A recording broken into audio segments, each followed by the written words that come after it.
ko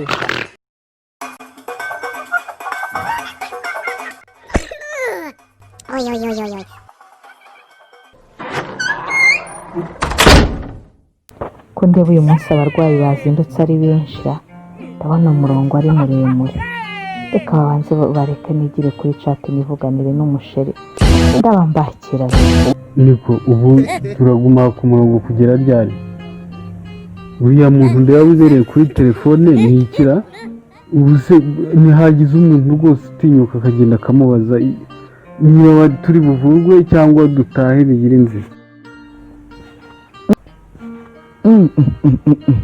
Yamaye uyu murongo se umuntu arava ryarira, kandi ko dukeneye no gusubira ku kazi tugasubira gukora. Aba barwayi ahantu haba umuganga umwe nta muntu uhakora, bimeze bite? Ibintu rwose sinzi ni bitaro bizashaka abakozi bahagije. Twahora n'iki ko twebwe twumiye ahangaha, muganga yibereye kuri telefone, twabuze n'umuntu twitaho, noneho urimo kuvuga ngo nta baganga bahari. Barahari ariko babibereye ku matelefone yabo. Ibi bintu ntabwo bibaho rwose, n'ahantu abaganga babyukira ku matelefone, ku ma WhatsApp, ibyo ngibyo ubu bazavura abantu ryari? Reka nze njyewe nigereyemo imbere murareba kandi n'uwo muganga. Mwaramutse muganga? Mwaramutse muganga? Niko muganga, umurongo wabaye munini hanze, ubu turavuga ryari ko dukeneye no gusubira ku kazi? Mwadufashije koko tukava ahangaha?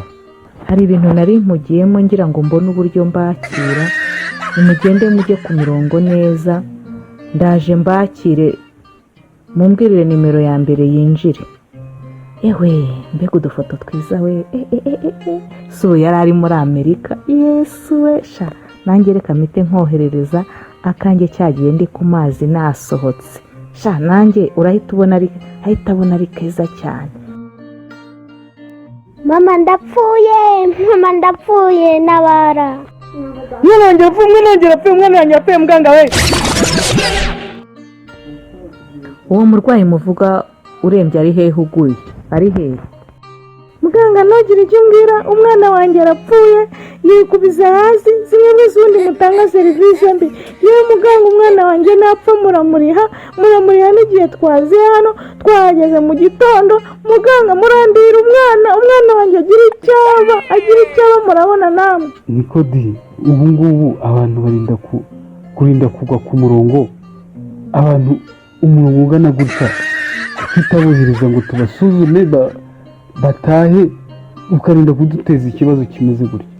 Ndashaka ubusobanuro bwanditse ubijyanye n'iyi raporo y'ibintu byabaye uyu munsi. Ugomba kumpa ubusobanuro kandi bwanditse.